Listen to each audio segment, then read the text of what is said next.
this video, we are going to get some tools which will help us add content to our web pages in a very easy and practical way. Basically, we are going to be installing a few plugins which will help us build responsive web pages based on the Bootstrap grid-based system, and also add some rich text and content to our pages, as well as some components like buttons or Google Maps. So let's go ahead and install these plugins. So let's go to our dashboard and go to plugins. So at the moment we've got a few plugins already installed. We don't need all of them. So let's delete some of these.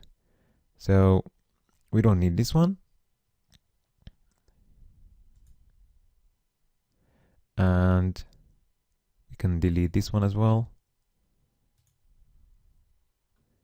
And let's delete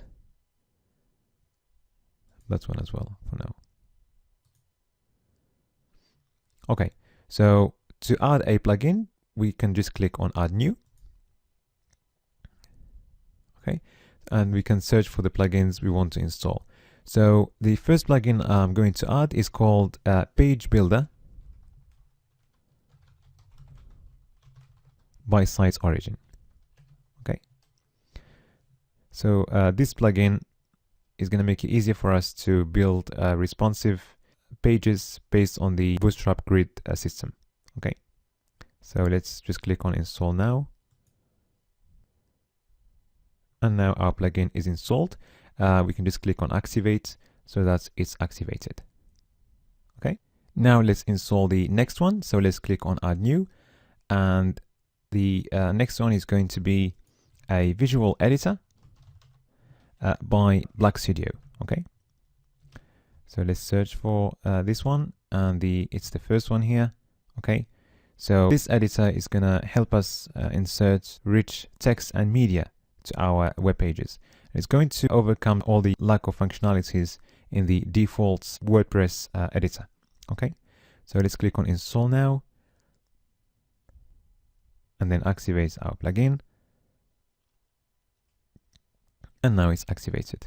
Okay, and the last plugin we are going to install is going to be the Site Origin Widgets Bundle.